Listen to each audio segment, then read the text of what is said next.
आपका आज वीडियो में स्वागत है। तो जैसे कि आपको पता है कि आए दिन हमें कोई ना कोई नया प्रोजेक्ट जो है वो देखने को मिल रहा होता है, या तो नया प्रोजेक्ट जो है वो इनॉग्रेट किया जा रहा होता है या फिर उसकी नींव रखी जा रही होती है।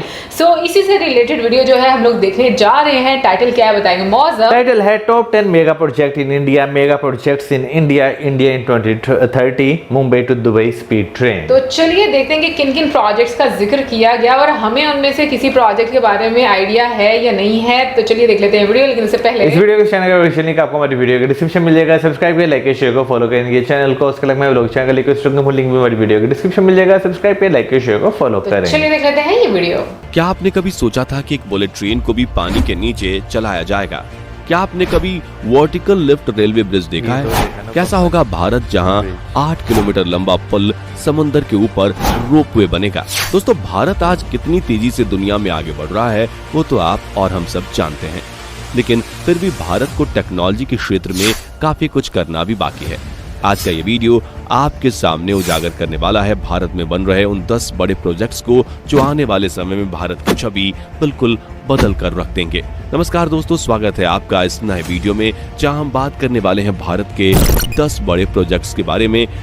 वो एक तरह से रेवोल्यूशन लाने वाले हैं। तो चलिए जल्दी से वीडियो को शुरू करते हैं। अगर ये चैनल आपके लिए नया है तो अभी तक आपने इस वीडियो को लाइक नहीं किया, सब्सक्राइब नहीं किया, तो जल्दी से चैनल को सब्सक्राइब कर वीडियो को लाइक कर दें। Number 1, new Pamban bridge. दोस्तों, आप कभी रामेश्वरम तमिलनाडु गए हैं तो आपको पता होगा कि एक नए प्रोजेक्ट पर काम चल रहा है जो न्यू पंबन ब्रिज बनाने का है। मैंने हाल ही में इस प्रोजेक्ट को बढ़ते हुए देखा है। ये एक बड़ा प्रोजेक्ट है। 1914 में शुरू हुआ पंबन ब्रिज आज भी चालू है। उस वक्त का ये सबसे लंबा और पहला ट्रेन ब्रिज था जो तमिलनाडु ने बनाया था। लेकिन दोस्तों, इसकी उम्र की वजह से 2019 में ये क्षतिग्रस्त हो चुका था और ये 3 महीने के रिपेयरिंग काम के बाद फिर से काम चलाऊ तरीके से शुरू कर दिया गया। साथ ही उसी साल में भारत सरकार ने नए पंबन ब्रिज को बनाने का फैसला भी किया। दोस्तों, इस प्रोजेक्ट का काम अभी तो चल रहा है, लेकिन इसकी खास बात यह है कि ये भारत का पहला वर्टिकल लिफ्ट रेलवे ब्रिज है। जी हाँ दोस्तों, आपने विदेशी वर्टिकल लिफ्ट रोड्स तो देखा ही होगा, लेकिन पंबन ब्रिज भारत का पहला लिफ्ट रेलवे ब्रिज बनने वाला है जो ये अभी तमिलनाडु में है। ये ब्रिज भी वैसे ही काम करेगा जैसे कोई शिप आने वाली होगी तो ये 2 टुकड़ों में अलग हो जाएगा और वर्टिकल लिफ्ट हो जाएगा और ट्रेन आने के टाइम ये फिर से नीचे कर दिया जाएगा। है ना भारत में सुंदरता। और ये ब्रिज पुराने ब्रिज की तुलना में 2 मीटर तक ऊंचा होगा ताकि शिप्स को निकलने में आसानी हो। इस ब्रिज की लंबाई 2.2 किलोमीटर और बनाने का खर्चा 250 करोड़ रुपए। Number 2, Mumbai to Dubai bullet project.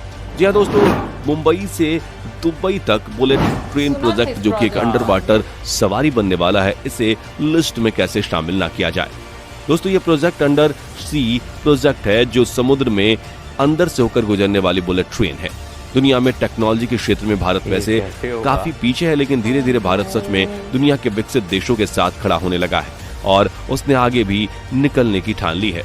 Bharat सरकार और दुबई सरकार ने साथ मिलकर कई बुलेट ट्रेन प्रोजेक्ट्स के लिए समुद्र के अंदर पाइपलाइन बिछाने का काम भी शुरू कर दिया है और ये काम काफी तेजी से किया जा रहा है। इस पाइपलाइन की लंबाई तकरीबन 2000 किलोमीटर है और इसमें हाई स्पीड फ्लोटिंग ट्रेन पानी के नीचे ही चलने वाली है। इस ट्रेन की शुरुआत से भारत मुंबई से आप सिर्फ 2 घंटों में दुबई बंदरगाह पर पहुंच सकते हैं। इस फ्लोटिंग ट्रेन के प्रोजेक्ट में एक खास बात का ध्यान भी रखा गया है कि इसकी वजह से समुद्र के ऊपर चल रहे किसी भी शिप को कोई प्रॉब्लम ना हो। इस प्रोजेक्ट को पूरा करने से भारत और दुबई दोनों को काफी फायदा होने वाला है, क्योंकि यात्रियों, पर्यटकों और सामान की लेन देन दोनों देशों में काफी फायदा होगा। दुबई को एक और फायदा होगा। भारत में जब नर्मदा नदी में बाढ़ आती है तो पानी बर्बाद हो जाता है, जिसे अब भारत पाइपलाइन के मदद से दुबई भेज सकेगा। इतना ही नहीं दोस्तों, ये पाइपलाइन दुबई से तेल और गैस को भारत में पहुंचाने में भी काफी काम करने वाली है। Number 3, Mumbai ropeway. दोस्तों, आपने रोपवे तो जरूर देखा होगा और शायद उसमें बैठे भी होंगे, लेकिन दोस्तों, क्या आपने समुद्र के ऊपर रोपवे के बारे में सोचा है? भारत के ही मुंबई शहर में आपको जल्द ही ये नजारा देखने को मिलने वाला है। दोस्तों, मुंबई में शुरू हो चुका है भारत का सबसे लंबा रोपवे का काम जो गुजरता है समुद्र के ऊपर से। क्या आप सोच सकते हैं कि इस रोपवे की लंबाई कितनी होगी? ये रोपवे 8 किलोमीटर लंबा है दोस्तों। ये मुंबई के पूर्वी तट से सेवरी और रायगढ़ जिले से एलिफेंटा के द्वीप के बीच बनाया जा रहा है। इस रोपवे की वजह से सेवरी से एलिफेंटा की गुफा का सफर मात्र 14 मिनटों में पूरा हो जाएगा। इस दूरी को तय करने में हाल में 1 घंटे से ज्यादा का समय लग रहा है, लेकिन ये रोपवे उसको सिर्फ 14 मिनटों में पूरा कर देगा। ये रोपवे सेवरी फोर्ट से लेकर मुंबई पोर्ट या रायगढ़ जिले में समाप्त होगा। हर साल लाखों लोग एलिफेंटा की गुफा देखने आते हैं और इस प्रोजेक्ट को पूरा होने के बाद और भी ज्यादा लोग आएंगे और मुंबई टूरिज्म को करोड़ों का फायदा होगा। Number 4, Manipur railway station. किसी भी राज्य के विकास और उसकी जरूरतों को पूरा करने के लिए रेलवे, रोड और ट्रांसपोर्ट होना जरूरी है, लेकिन मणिपुर जब भारत में शामिल हुआ तो उस समय से दशकों तक वहां पर कोई सुविधा नहीं थी। इसी वजह से मणिपुर का विकास दूसरे राज्यों की तुलना में रुक सा गया था। लेकिन फिर वहां पर एक ट्रेन शुरू हुई, लेकिन वो काफी दूर से ही रुक जाती थी और एक सही तरीके से रेलवे स्टेशन और रेल मार्ग होना जरूरी था। इस वजह से सरकार ने चिरीबम से लेकर इम्फाल तक की रेलवे लाइन बनाने के लिए 13,809 करोड़ रुपए खर्च कर से 111 किलोमीटर लंबी ट्रैक बनाने का फैसला किया। इसमें 62 किलोमीटर का सुरंग, 8 नए रेलवे स्टेशन और 4 सड़क ओवरब्रिज और 12 सड़क अंडर ब्रिज भी शामिल होंगे। इतना ही नहीं दोस्तों, 134 छोटे पुल भी इस प्रोजेक्ट में शामिल हैं। है ना गजब का प्रोजेक्ट। और इस रेल लाइन से मणिपुर का विकास होगा और टूरिज्म भी बढ़ेगा। Number 5, ethanol plants. दोस्तों, भारत में एक बड़ा प्रोजेक्ट एथेनॉल को भी लेकर हाथ धरा गया है, जिसमें एक साथ 17 एथेनॉल प्लांट्स पर काम हो रहा है। जिस स्पीड से पेट्रोल और डीजल के दाम बढ़ रहे हैं वो देश की सरकार और जनता के लिए एक बड़ी समस्या बने हुए हैं। इस प्रॉब्लम को सॉल्व करने के लिए सरकार कई सारे प्रोजेक्ट्स पर अलग अलग सेक्टर्स में क्रांति ला सकती है और उस पर काम भी कर रही है। और इसी में से एक है एथेनॉल प्लांट्स, जो पेट्रोल और डीजल का अच्छा सब्स्टिट्यूट बन सकता है। सरकार ने बिहार में 17 एथेनॉल बनाने का काम हाथ में लिया है, जो सालाना 35 करोड़ से भी ज्यादा लीटर ईंधन प्रोड्यूस करने की क्षमता वाला प्रोजेक्ट है। इस प्रोजेक्ट को बिहार के कुछ प्रमुख शहरों में 30,000 करोड़ रुपए के खर्च से बनाया जा रहा है। इन प्लांट्स की मदद से ईंधन को 60 से 62 रुपए प्रति लीटर के दाम में बेचना भी आसान हो जाएगा। प्रोजेक्ट पूरा होते ही बिहार और वहां के नागरिकों को काफी फायदा पहुंचने वाला है। Number 6, dream city. ये एक डायमंड रिसर्च और मर्काटाइल्स सिटी है। ये बन रहा है गुजरात के सूरत में, जो एक डायमंड ट्रेडिंग हब कहलाने वाला है। सूरत पहले से ही दुनिया में डायमंड के लिए हब माना जाता है और यहाँ 3500 से ज्यादा डायमंड प्रोसेसिंग यूनिट हैं। और ये ड्रीम सिटी 810 हेक्टेयर में बनाया जा रहा है। ये जगह इंटरनेशनल लेवल की डायमंड मार्केट होने वाली है। ये गुजरात का तीसरा स्मार्ट सिटी है। गिफ्ट सिटी, धोरेला सिटी और अब ड्रीम सिटी। यहाँ पर ज्यादातर पॉलिश डायमंड का व्यापार किया जाएगा। ये भारत का दूसरा सबसे बड़ा डायमंड मार्केट होने वाला है और लगभग 1,25,000 करोड़ खर्च करके ये बनने वाला है, जहां पर 10,000 ऑफिसेज भी होंगे। Number 7, Manipur tallest pier bridge. दोस्तों, मणिपुर में ही भारतीय रेलवे द्वारा दुनिया का सबसे ऊंचा घाट पुल बनाया जा रहा है। ये भी मणिपुर का खूब विकास करेगा। हाल ही के समय में यूरोप के मोंटेनेग्रो में दुनिया का सबसे ऊंचा रेल पुल है और ये 139 मीटर ऊंचा है। लेकिन मणिपुर में बन रहा है ये पुल 141 मीटर ऊंचा पुल बन रहा है। ये बन रहा है मणिपुर के अल्जाइन नदी के ऊपर। ये पुल 703 मीटर लंबा होगा और ये प्रोजेक्ट दिसंबर 2023 में पूरा होने की आशा है। पुल निर्माण पूरा होते ही मणिपुर के लोगों का व्यापार और आय दोनों बढ़ेगी। Number 8, SB Patel sports enclave. दोस्तों, सरदार वल्लभ भाई पटेल स्पोर्ट एनक्लेव तक के भारत के सबसे बड़े प्रोजेक्ट्स में से एक है। ये प्रोजेक्ट पूरा होते ही 1 लाख लोगों को नौकरियां मिलेंगी। ये प्रोजेक्ट भारत को हर तरह के ओलंपिक और इंटरनेशनल गेम्स के लिए तैयार कर देगा।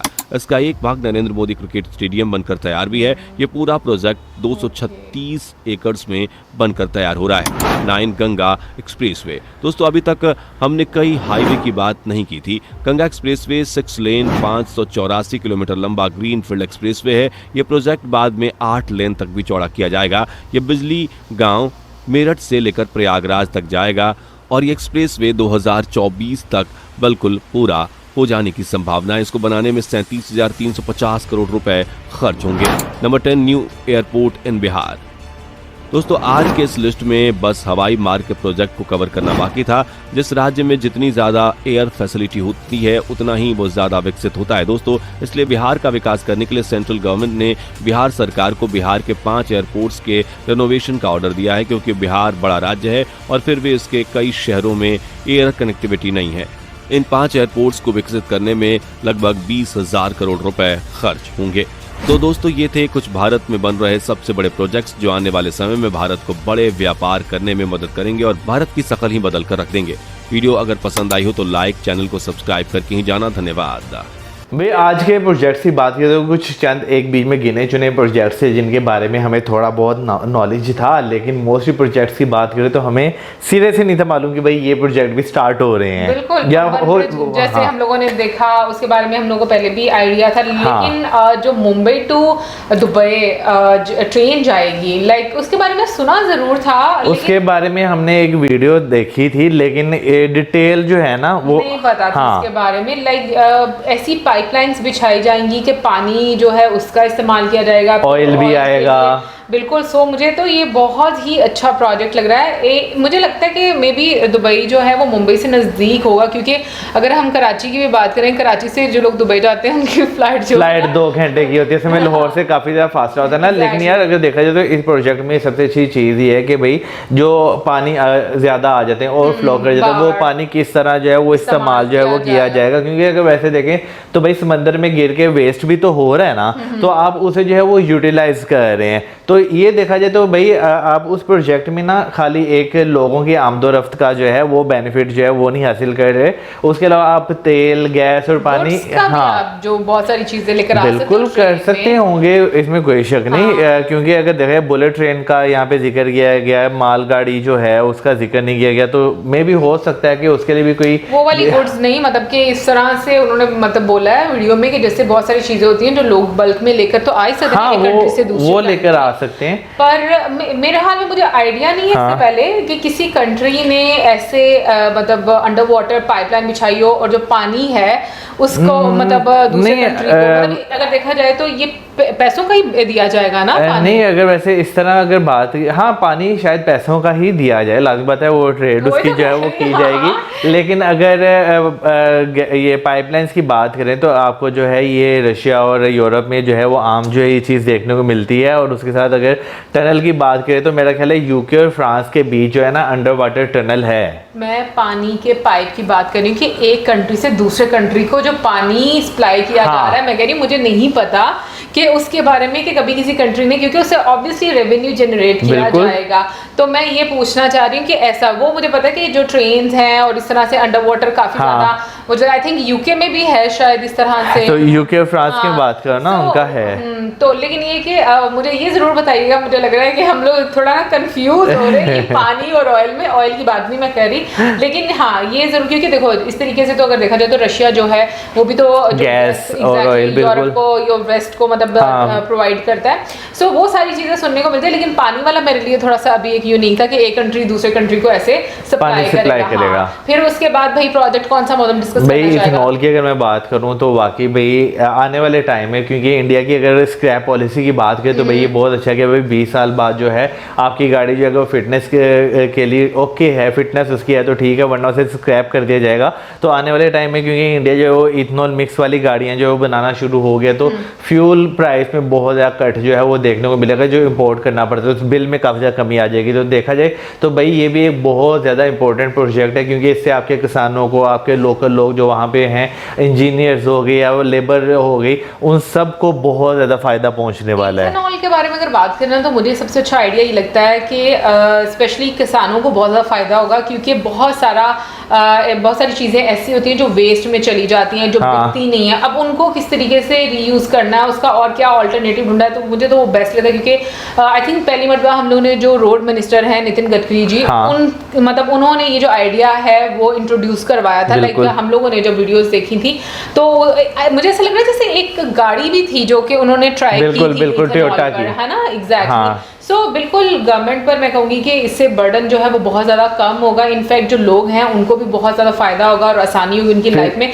क्योंकि आज के टाइम में मुझे लगता है अभी जो सबसे बड़ा क्लेश हमें नज़र आता है ना, वो ऑयल का ही नज़र आता है। ऑयल बहुत बड़ा क्लेश है, कोई शक नहीं। इतना मसला होता है कि पेट्रोल की प्राइसेस एकदम ऊपर जाती हैं, तो मतलब हर चीज़ पर आपको असर होता हुआ दिखता है। सो मुझे लगता है कि ऑल्टरनेटिव वाकई में ढूंढने चाहिए। और फिर उसके अलावा अगर मैं बात करूँ तो मुझे लगता है कि अगर आप इंफ्रास्ट्रक्चर की बात करें, चाहे वो रेल का है, चाहे वो एयर रोड, एग्जैक्टली आपको इवन कि जो आप देखते हो कि लाइक स्पोर्ट्स को लेकर देखते हो, हर सेगमेंट में आपको नजर आता है कि इंडियन गवर्नमेंट जो है वो काफी ज्यादा कॉन्ट्रीब्यूट कर रही है और इन्वेस्ट कर रही है। अभी रिसेंटली जैसे हम लोगों ने यशोभूमि जो स्टेडियम है बिल्कुल उसको देखा, बिल्कुल एक यूनिक है वो, वाराणसी का बहुत ही खूबसूरत है। फिर उसके अलावा हम लोगों ने पहले देखा था भारत मंडपम देखा था, वो भी बहुत ज्यादा खूबसूरत था। तो बहुत सारी ऐसी चीजें हैं जो हम लोगों को ऑन एंड ऑफ नजर आती रहती हैं कि भाई नए नए प्रोजेक्ट्स आ रहे हैं और बहुत यूनिक प्रोजेक्ट्स हमारे सामने आ रहे हैं और उनका बजट भी हमें काफी बड़ा नजर आता है, हजारों करोड़ में। एग्जैक्टली। सो गाइज आप जरूर बताइएगा कि आपके लिए इसमें से कौन सा प्रोजेक्ट जो है वो बहुत यूनिक और नया है, जरूर हमें बताइएगा कमेंट सेक्शन में।